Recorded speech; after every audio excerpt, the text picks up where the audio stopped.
Party in Denver. Celebration time. Let's go Party. Mile High, everybody. Party in Denver. How do you at think? The club. How do you The think club. Russell Wilson feels about that while he's standing on the sideline? I feel like you're supposed to be happy, but when you were brought there to win a championship, you kind of hating a little bit.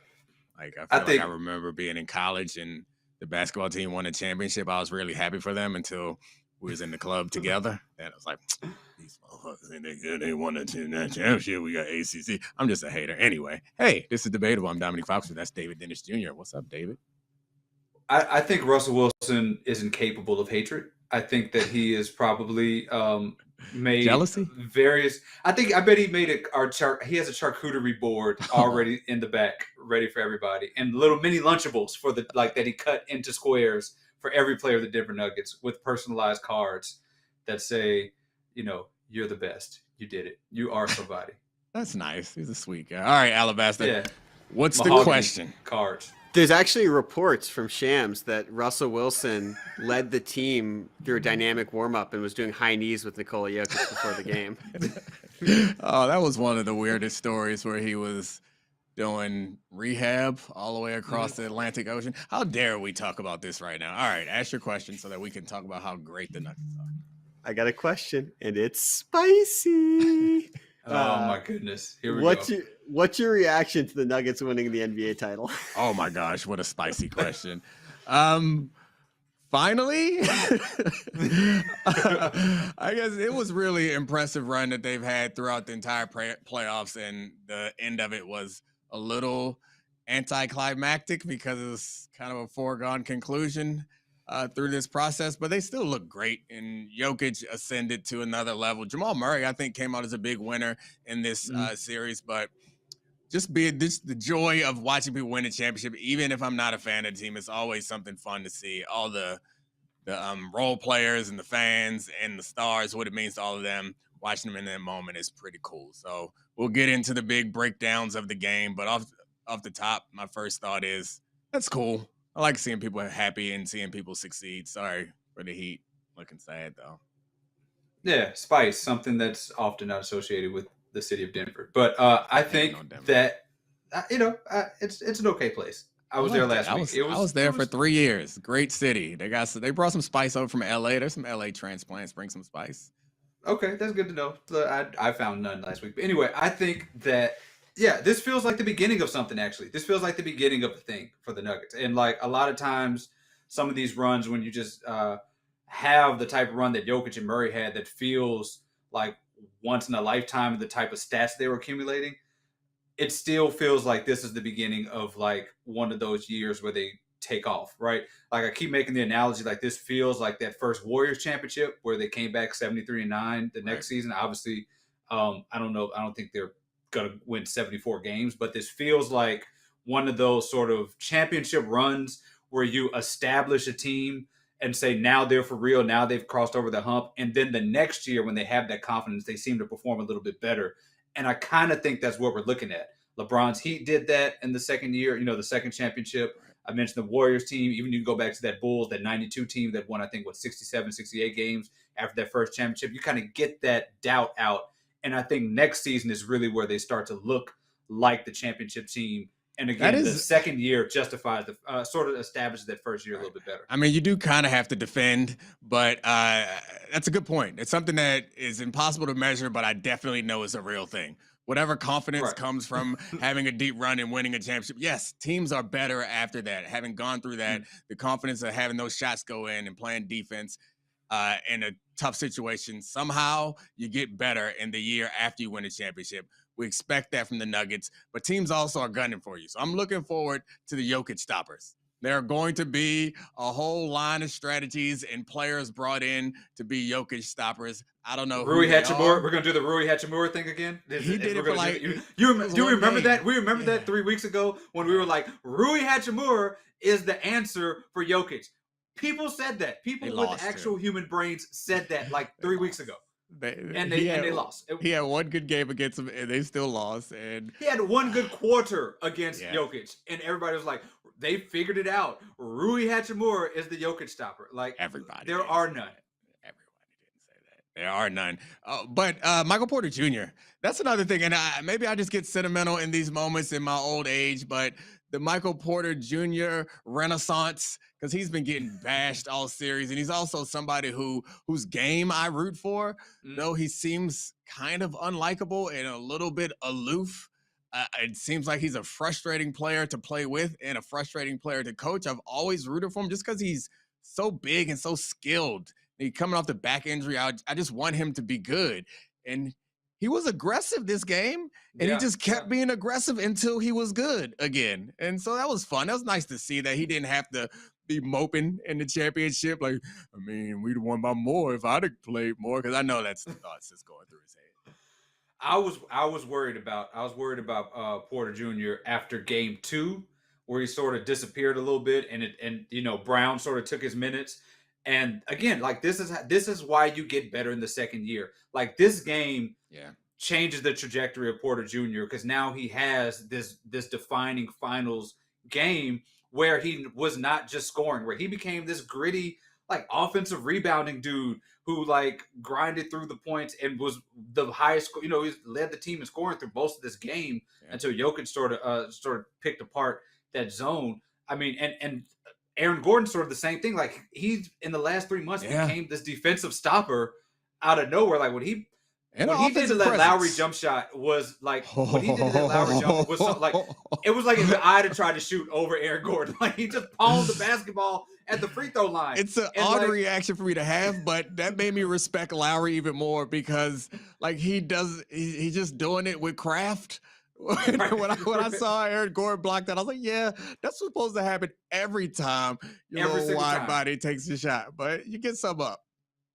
Like he could have thrown that basketball to the 5th row if he just wanted to. Like if it was a preseason game, he would have just thrown it like to Peyton Manning just for fun. But like that Peyton was hard to watch. Peyton wouldn't have thrown it back, or the guy intercepted if he tried. Oh, there you go. Peyton Manning jokes. I never beat Peyton Manning in my entire career. Yeah. Well, if the ball would have gone to Russell Wilson, he would have written a motivational speech on it and then handed it back. I think the Christian Brown was not great in this game, but to your point about the team getting better the next year, like he was a rookie and he was contributing in these moments. It's a lot of confidence that you can build from that, a lot of skills you can build from that. They are going to be, I think, the perennial favorite coming out of the West as we think about it. But I guess we don't have to skip that far forward. We can still enjoy and appreciate the fact that they put it away. They put us out of our misery. We don't have to watch another game. And now we got to scrape the bottom of the barrel to talk about football topics until August when we get some training popping. That's why Alabaster's going to save us. Interject. Well, I think it should be noted because this game was a little bit funky at certain points. The refs were involved. Kyle at Lowry certain points, the game was wild as shit. Like especially towards the end. Yeah, I think this is what Hubie Brown, bad basketball players playing hard. I think this is what Hubie Brown would call a mid-off because that's exactly what we watched. We watched 3.5 quarters of an absolute mid-off between everybody. It was great. It was fantastic. It was a car crash that I enjoyed watching. It was like everybody got drunk at halftime.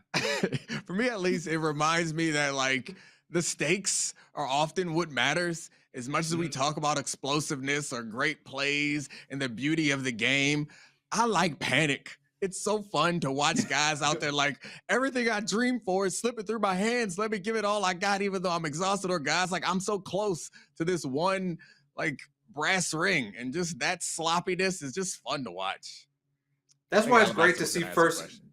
Yeah, I think it's why it's great to have 2 first-time teams in the finals. Always great because you get games like this where everybody just looks first-time-ish. Heat would disagree. The Heat have been there. This feels first-time-ish. Like the way it's okay just to say I'm wrong. Just try and say my bad. I was wrong. Let me do this. Okay. Bubble don't count. Ha. Okay, you got it. Bubble don't count. Ha. Jimmy Butler is going to clip this off and have it on his like little flash drive of haters for next year. But what I wanted to point out is that the Nuggets are the first team, or that's not fair. They're the first team since the 2018 Warriors to lose less than 4 games in a postseason run. Second team since 2011. They have been a dominant postseason team. But to your point, David, and I think this is interesting, is that raggedness, the way that Miami was able to muck up the game and foul bait, and Kyle Lowry's, big old booty was getting in everyone's way and drawing fouls. Do you think that's the type of game that this team is going to put behind them? Now they're on the verge of being a dominant team because they just hadn't been there. Is this something where we'll look back on and be like, they had to get over this last hump of playing a game like this? Yeah, I think you got to win ugly. I mean, that's what the championship teams do. You win ugly. I mean, they were, I don't know what the final 3-point percentage was, but it was like 3 for 23, I think, at one point. They were missed half their free throws. This was a game where they relied on offensive rebounding and just hung in there until the end and, stole a game. And that's what championship teams do. They win games they're not supposed to win. And this was a game that by the time the Heat were up 10, this felt like the Nuggets they felt like they were aloof. It felt like they had just counted a victory. Then they couldn't make a shot. And these are the games that you win when you win championships. Oh, masterful cliche integration right there. They win the games they're not supposed to win. That's what champions do. It's freaking magnificent. It's a make or miss league. Oh, nailed it. And they were missing a lot, but they still won. But okay, before I move on to this next thing that I was thinking, first I want to celebrate Bam Adebayo, because I feel like he's gotten a lot of criticism through the course of this series, but he's 6'9", playing the 5 against the best center in basketball right now. And he was really good for most of this game. He was aggressive. He was attacking the basket. He played solid defense. And I think that's something for them to be proud of, but they need a legitimate center. I know they want to go get Damian Lillard, but they're going to need somebody that can actually play center for stretches, and it ain't going to be Cody Zeller. All that aside. Oh my God. Oh, you got some Cody. You got some Cody Zeller. Oh my goodness. Input. Hold on, Zeller, please. Let me get out the way and let you have your moment with Cody. I mean, goodness gracious. You could feel the panic with every person within the 305 area code every time Cody Zeller's been in the game. Since probably game 3. Jokic basically in Space Jam where they balled Michael Jordan up and dunked him through the basket. Jokic did that to Cody Zeller every single time. And there was a point blank rebound that put back that he missed, and I felt like he just was never going to see the court again. Those were some ugly minutes. It wasn't a lot. DeAndre Jordan minutes were better than Cody Zeller minutes. And how dare you? Congratulations, DeAndre Jordan. Way to get a ring before Chris Paul and Blake Griffin. Mm-hmm. Never would have thought that. And he got some minutes in this game, his first minutes in the series. This is the first minutes. I'm sure he probably got some other minutes in the playoffs in one of these blowouts that the Nuggets had. But I was headed in a different direction. Do we think so? It's been a dominant run. Mm-hmm. They ran through the West.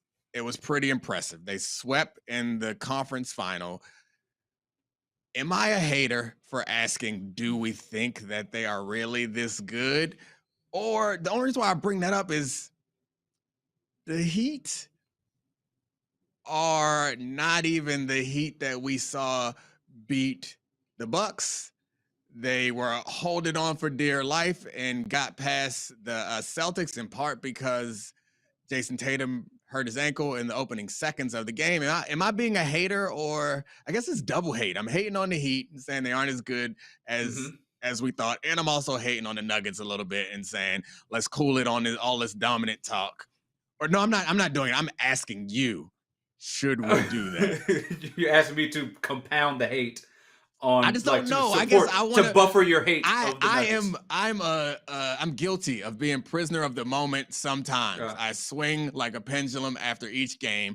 And after this dominant series by the Nuggets, is there any room in there to say that maybe we should not worry about them entering the dynasty world because their 2 best players are locked up, and Michael Porter Jr. is also locked up and getting better, and their role players, I guess Bruce Brown's not locked up, but they got Aaron Gordon secured. Is that right, Alabaster? Do you know? And Christian Brown. They got a good core going forward, and they should be competitive.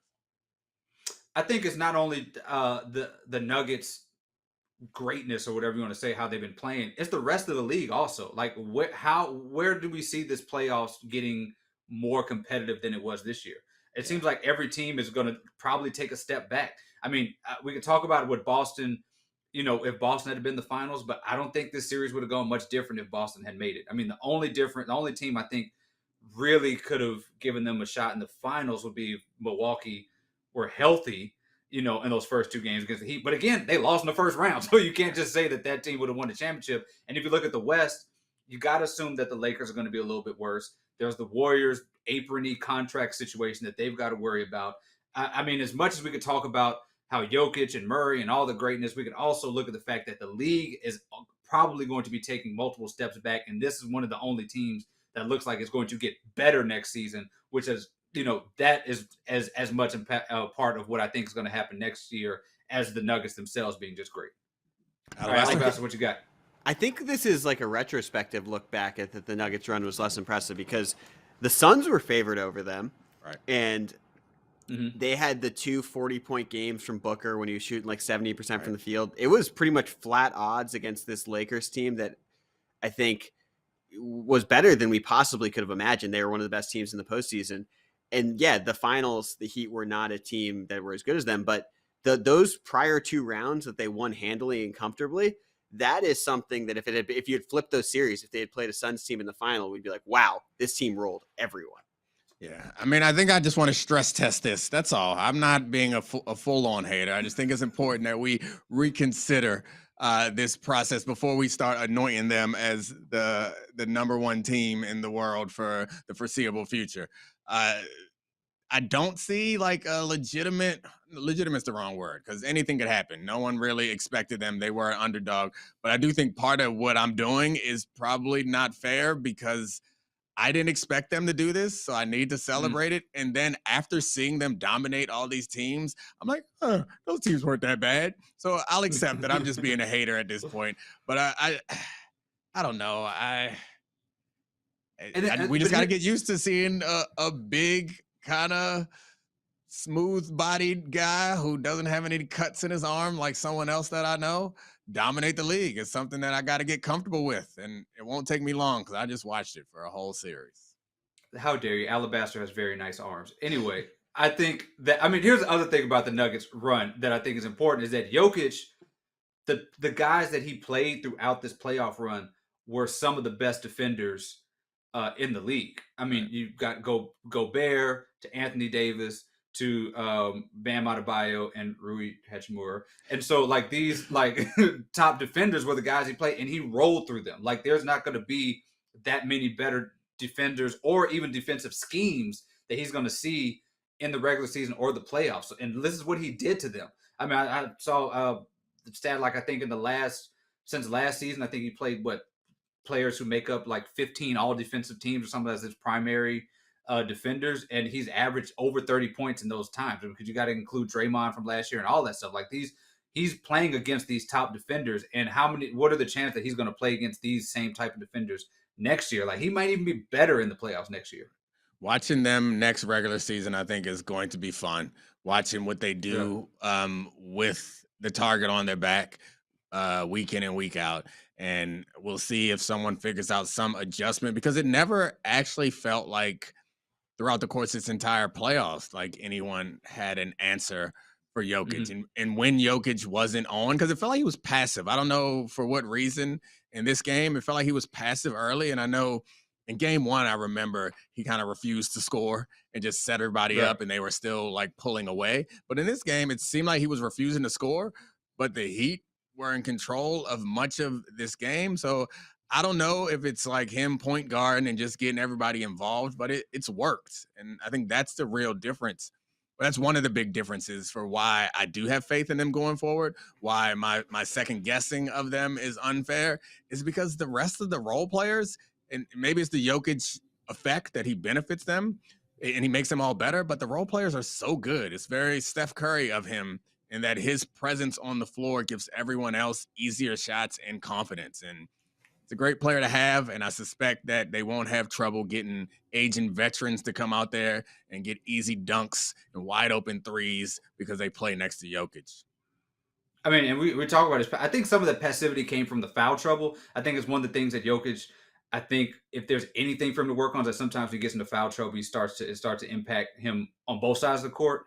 He gets passed on both sides, but he still ended up 28 and 14 or something, 16 or something ridiculous like that. Like, it's still monster numbers that he put up in spite of all this. And then once it got down to that fourth quarter, and they were, he just bombed that zone defense. He was just like, I'm tired of the zone defense.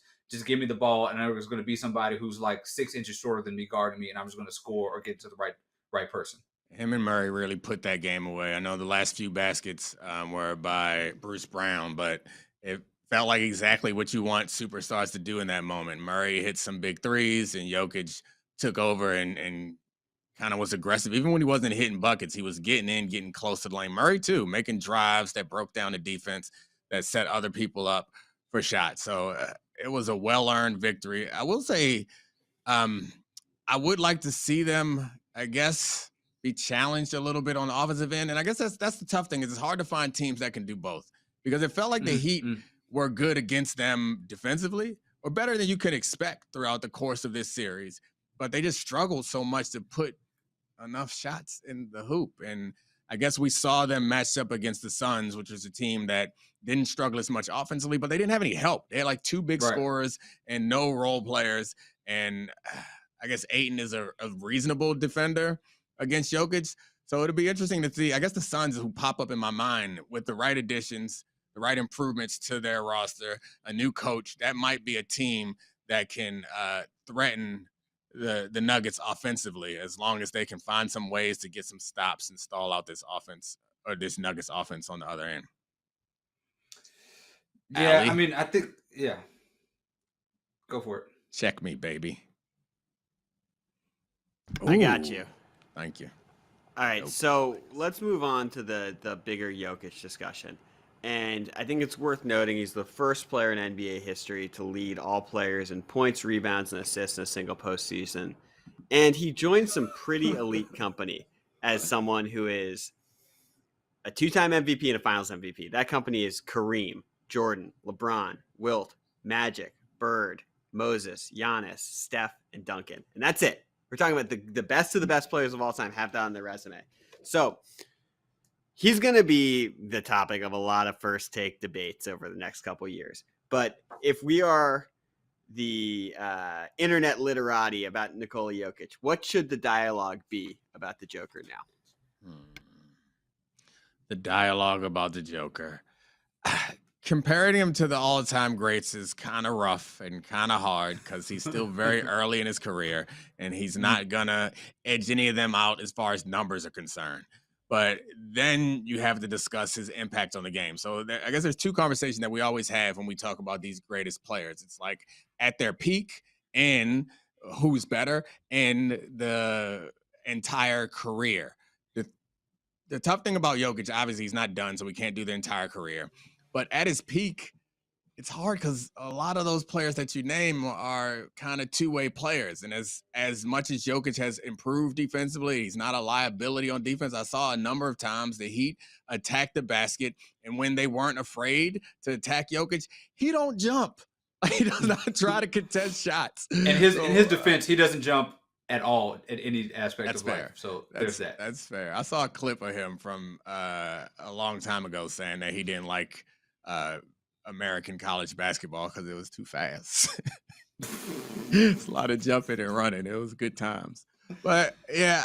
That is a self-aware man. That is a man who knows his limits. I understand that. So if we're going to say that he's an average defender, is he great enough offensively and better than all the rest of these other players offensively to warrant him being in the conversation with them? And I don't think it's ridiculous to consider it a realistic possibility because none of those big guys can pass like that, and none of those little guys can work in the paint in the way that he does. So I'm not going to be the one to say it, but he's in the conversation. You got to catch an alley-oop, though, at least one. Yeah, you got to win. You got to windmill on somebody. Do something, man. Like surprise us. Just do something. I'll keep thinking about it. What do you think?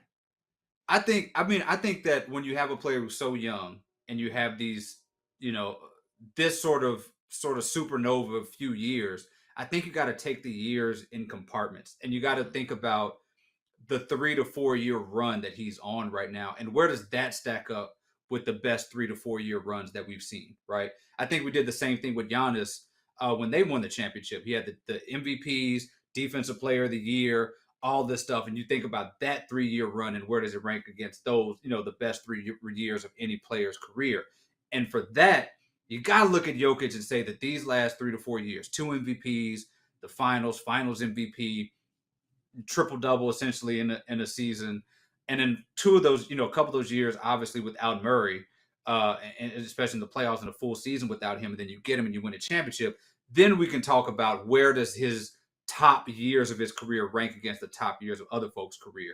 And I think it's gonna be hard to find that many great top seasons as that one. So the answer is, for a whole entire career, we're not having that talk yet. Yeah. But if we're talking about peak times in their career, it's going to be hard to find many better than what Jokic has done. So you're scared to answer it, and I'm scared to answer it too. Somebody's got to answer it. I don't know where do you stop? The answer is I ain't putting them with those names that we mentioned, that Alabama mentioned so far yet. Like we agreed that he's not in that conversation all-time greats. I recognize that that's an impossible conversation to have, which is why I shifted it to at his peak versus another player's peak. Who are you taking in that situation? I think it's hard for me to talk Kareem Abdul-Jabbar, because most of the Kareem Abdul-Jabbar stuff I've watched is watching it now. Back then, is watching those games now. I didn't grow up on that. The more current players, I guess the tough one, I know I need to roll this your way, him or Steph. Because Steph is a similar player in that he's incredible offensively and has worked his way up to adequate defensively, sometimes even good. Him or Steph at the peak of their powers. Steph is probably more fun to watch, but who do you think is more valuable a player and more impactful? If you're drafting a championship team and those two are sitting there, which one are you taking? I'm taking Steph Curry. Yeah, because you're biased. I just think the thing, it just so happens that we did go to Davidson, but who cares? Who's counting all that? You care. The thing, I think the thing is, when you talk about Steph versus those Jokic years, if you're talking about the best 3 Steph years, I'm assuming we're going to talk about the 2 MVP years, and I guess the KD year, the first KD year, which is that sort of distorts. I kind of feel like Steph's better now, which can't be right. That can't be right. But you can talk about this year, last year, and the year before when they were, knocked out in the playing tournament. Those 3 years you can actually kind of stack up to the MVP years, unless we're talking. Obviously health is a concern. He missed a bunch of games, but I think they do similar things in that they change how you defend the teams, and I think they end up breaking your spirit and demoralizing those teams. That's what happened to the Heat. It seemed like the Heat were just tired of, they just didn't want to defend the guy anymore. They didn't want to rebound. They were tired of dealing with him, and I think Steph does a similar thing, where it's I'm tired of running around chasing this dude. I guess I would take Steph because of the way that he sort of transformed the game and opened the game, and that there are guys like Draymond Green and Iguodala who were so limited offensively, who became, I think, a little bit better than some of the role players that Jokic has so far. And I'm not sure that Steph played with anybody, minus the KD years. I'm not sure he played with anybody who was able to have a run like Jamal Murray. Then we're having a Jamal Murray-Clay conversation, and that gets to a whole nother thing. But I'm not sure that Steph had Clay over that Jamal type Murray. of player during that time. Give me Pete Clay over Jamal Murray. But I think in terms, you're talking two-way player. I think you would definitely take Clay better defensively. But I think the closest comparison, the person that I think I'm more ready to talk about in terms of top 3 years with Jokic, and the closest comparison I think overall is what Shaq did in those 3 years, the three-peat Lakers years, and the way that he dominated offensively. There was no answer for him. It looked different than what Jokic is doing, obviously, because the game is different. But I gotta take Shaq. There was absolutely no answer for Shaq for those 3 years. The Shaq is not as versatile a player, not as good a shooter, not as good a passer, but he just was so damn impactful. I don't know. Jokic is really unique also. No one can name a player who's like Jokic before Jokic. Everyone's naming players who play a different position, are much smaller, like Larry Bird, Magic Johnson. Are the most apt comparisons we get to Jokic. We don't have somebody who's doing what he does at his size. So he is unique. He is the latest evolution of that of basketball. Alabaster, run through those names again, one by one. I want to know. I want to see if I can decide who I want over. Moses Malone was really good, but again, it's just I haven't watched enough Moses Malone to know. All right, give it to me, Alabaster. Moses, one of the all-time underrated players. So the list is 2 MVPs and a Finals MVP: Kareem, Jordan, LeBron, Wilt, Magic, Bird, Moses, Giannis, Steph, Duncan, Jokic. I don't think I'm taking him over any of those people right now. Not even Giannis?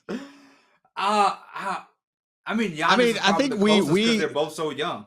Yeah, and we misremember Giannis's run. I think he had big scoring games, but I mean, I guess it's what you value more, the offense or the defense, because I think Giannis's anchor to that defense makes that defense almost as impressive as Jokic being the fulcrum of that offense, and that Bucks offense got pretty stagnant. Even on their championship run, there's several games where we look up at that Bucks offense and we're like, ugh. And then we give the ball to Giannis and he just seems uncomfortable. But in the biggest moments, he put it away. And I mean, even this year, they got knocked out in the first round to the Heat, and they look like none of them wanted the ball in the key, or at least Giannis didn't want the ball in a clutch situation. Yeah, which is why Giannis wins, because he won a championship with Coach Bud. Oh, poor Bud. He got that ring. You Big can't Joker. Have it back. You can't have it back. That is a bit of a trump card there. That is a bit of a trump. I mean, the guy dropped 50 in an elimination finals game against a Phoenix Suns team that I think most people would say is better than this Miami Heat team. You know, I mean, the thing we got to put Jokic over one of these all-time greats. Got to. It has to be done. It's ridiculous. We can't be singing his praises for the last 3 months about how amazing and unprecedented this is. And again, I'm not saying as a career total, but what he's done, you guys can't tell me how great it is and amazing and how nobody else can do it. And then when we roll out the list of names, he ain't better than nobody in their prime. I mean, it's not like we named 50 people. It's like what, 11 players on there. Like 12 is good. 12 is decent. You're on the roster of all-time great players who ever play. Alabaster, what you got? Tell me I'm right. No, I want Alabaster to pick one. Pick one. Sure. He's better than Giannis. He's better than Moses. And here's the spicy one. He's better than Wilt. Wilt was an all-time choker. The Joker's going to win it on his own. None of us watch Wilt. It's ridiculous. Yeah, I can't even. He's in an 8-team league with a loaded team, and he lost every year. But no, I think there's an interesting discussion here. This guy could be presumably like the best player of a decade. We're 3 years in. He's got 2 MVPs. He's got a title. We're on the precipice of something great. Yeah. And having that championship belt, being the best player in the NBA for a sustained period of time, is pretty rare. Like we saw LeBron hold it for a long time, but it's since been wrestled back and forth, whether it was LeBron, Steph, Giannis, KD. And I think that it's interesting to look at. Like, he could put together another 4 or 5 years where he averages 25, 10, and 8-ish. And at that point, the stats are overwhelming, where it's like, you got to compare him to Hakeem. You got to compare him to Shaq. You got to compare him to Wilt. Like, this guy could be a top 5 center of all time easily. Wemby coming for that ass. Do you see those highlights? You see them highlights from that the French championship game? You ain't see them highlights. Oh, Lord, have mercy. It's stupid, man. Doing corner step backs, dunking on people. That slim fella coming for that ass real soon. Gobble up all the titles you can, Jokic. They're down 2-0 in the finals, and he scored 8 points in one of those games. Don't worry. Yeah, this is bad. This is bad timing. This is bad timing because Wemby had a rough night a couple nights ago. You see them highlights? See them highlights though. But to your point, Jokic might not be the best player in the league in like 2 years. That team was terrible. So that team was terrible that Wemby went to. They built it all around him. He left the good team to go to the bad team. I'm full on anti-Jokic, pro Wemby. I love this. Is Serbia's not a part of the EU, is it? No. Well, it's not a Euro battle for the NBA supremacy. All right, give me my check. What else we got? I have no clue. That was a different language. I don't know. We really went off the rails there. At the end. No, I was gonna say it was a Euro battle, but then like Serbia is actually not in part of the EU. Is it? Yeah. I don't think so. I don't know. It was a great week for Serbian jokers, winning big titles. Yeah. But so the last one is about the Heat, and I don't want this to sound too hyperbolic, but they have decisions to make, whether Jimmy was injured or not, whether you think this group is spectacular for where they were drafted or not. They have made 3 conference finals, 2 NBA finals, and they've come up empty-handed and haven't been particularly competitive in either final series. And Pat Riley wants to win. So should the Heat run it back with this group? I had this shirt on too long today. The collar is struggling. Anyway, were we talking about the Heat? Run it back with this group? Hell no. Like, I mean, I think it's obvious that they need to improve. I think they have a ton of really good role players. And you heard Jeff Van Gundy say it a bunch of times, is they were asking too much of the role players. The role players are good. That is what the Heat have done successfully year in, year out, is they've built up these guys for more than a decade now that nobody thought much of, but they turned them into solid role players, but not stars. And as long as I've watched basketball and the history of the game, you need stars. And we saw what those stars do in those key moments. And we saw Jimmy Butler be that guy early on, but he was not that guy about midway through the Celtics series and all the way through this series. So if it's Damian Lillard or somebody else, I feel like they're going to need another guy that they can count on in those big moments in a real center. Yeah, you can. I think Pat Riley's smart enough to know that this ain't a sustainable thing. Like, y'all caught lightning in a bottle. Y'all got super hot, a little lucky with the Giannis injury, a little lucky with the Tatum ankle, and the Celtics just overall penchant for pooping on themselves whenever things get tight. And they know that this is not just like just a team that's going to make the finals every year. They know all the things lined up. And you cannot look at a team and look at a player like Jimmy Butler, for as great as he was during that Eastern Conference run, when you're in the finals and you cannot be a top 2 player on that court, right? Like, immediately when that series started, it was like the idea that Jimmy Butler is going to be better than Jokic at any point in this series is out the window. But he couldn't even be better than Jamal Murray. And there were times he wasn't the best player on his team. Player. Right. Yeah, and so that's supposed to be the guy that's going to win the championships, and he didn't. And that you can't win a championship like that. I didn't see him as the best player on his team through that series. It seemed like as much as Bam struggled, he was the most consistent player that they had, which I don't know how much better he can get. I feel like he's probably reached his peak offensively, but they don't have anything else. It's like they're great shooting. We saw Duncan Robinson improve and play better, but at no point is anyone going to feel confident that in the closing minutes of a championship game, we're going to run offense through Duncan Robinson or Gabe Vincent, or I guess they bench Gabe for Kyle Lowry, who hit some really big shots in that game, or Gabe. I was going to say Gabriel Davis. What am I thinking? I'm tired. I think that's the receiver for the Bills. I'm already transitioning to football. Oh, well, yeah, they got to bring somebody in. Everyone knows that.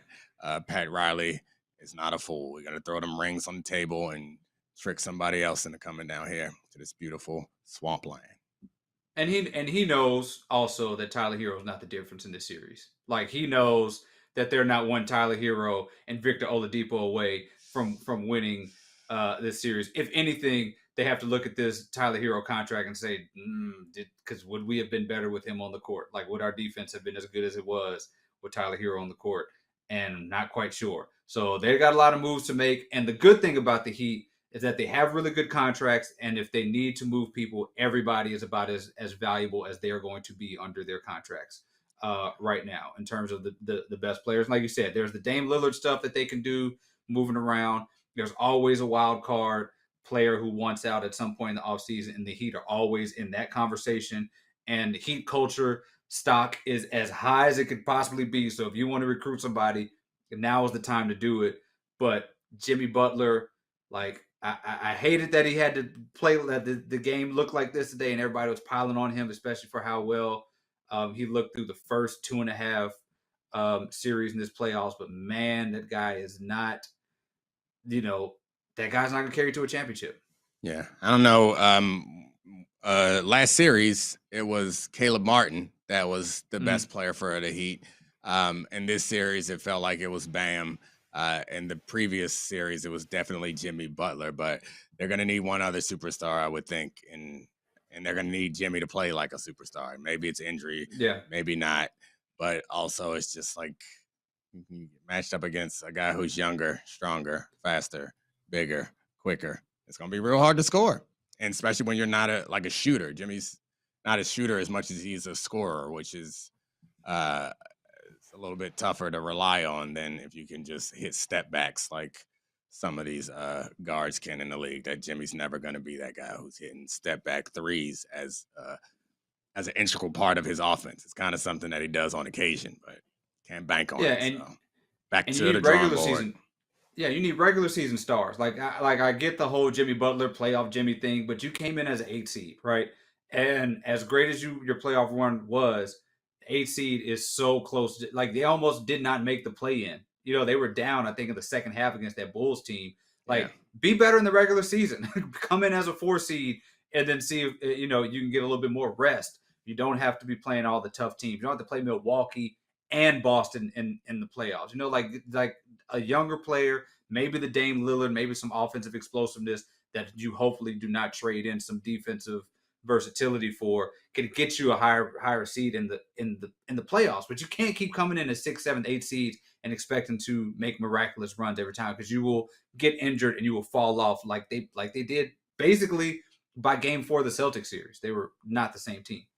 We don't have to do that just yet, Alabama. We can celebrate the Heat because I think this has been a magical run. I went to the first half. I watched at the arena with their fans. It was like a watch party thing, and the general sentiment was they thought they were going to win. But overall, like, this was all found money for them. This is an incredible run, a fun year, I would think, for them. Something they can be proud of, something they can look back on 10 years from now and feel as proud of that as anything. Like all the moments that they've had in this run and knocking off the 8 seed, the Knicks win doesn't feel like a moment as much as Game 7 in Boston, knocking off the Celtics is another big moment. It's sad that it had to end this way, but it's about the journey, right? Not the destination. Honestly, Domonique, you paid great homage to Heat fans by leaving that watch party early. or I jinxed them. They were winning when I left at halftime. The last thing, and I'll let you guys go on this, is some of Jokic's celebrations have just been tremendous since this has started. He just said, "Job's done. We can go home now." And then I'm going to text you guys this, and I'll put it on the little box so you can watch it also. But I want your live reaction as I text you guys. This is Jokic celebrating in the locker room. It's coming through. All right. Because this is just beautiful. He actually didn't care. He blocked out the noise and wasn't going to change for anyone. Oh. That is unenthusiastic champagne shaking. Oh God. Oh. Why'd even put the goggles on if you weren't going to commit to it? That's so sad. I mean, just drink it. You're just pouring it on the floor now. Somebody gonna get hurt. Oh, good for him. I assume he got the Finals MVP, right? Yes. Yes. Congratulations to him. Also, Bruce Brown had the ball. I'll never understand this. Like, Michael Jordan had it right. You hug it. Why throw the ball up in the air? Why? What are you doing? For anybody to get? Foolish. Have we ever gotten the story of Randy Brown trying to wrestle the ball from Michael Jordan at the end of that game? I remember that. On Father's Day, Jordan won the 72-10, and Randy Brown was like fighting him for the ball. What was up with that? Why do we never get the story? 30 for 30. What are you doing? Can we get the Randy Brown story? Tell me what was going on with him trying to steal the ball from MJ. There's a lot of. He won the championship on Father's Day after his dad died, and Randy was like, "Give me that, Mike." Oh, classic. Randy was like, "I averaged 3.3 points in this finals. Give it to me. I deserve this basketball." Oh, man. Anyway, good times. Great finals. I enjoyed it. I enjoyed doing this with you. I'm excited about sleeping again soon. That's going to be great. Closest Jokic comparison is he has the demeanor of a Tim Duncan outfit. That's even more bland than Tim Duncan. A Tim Duncan outfit.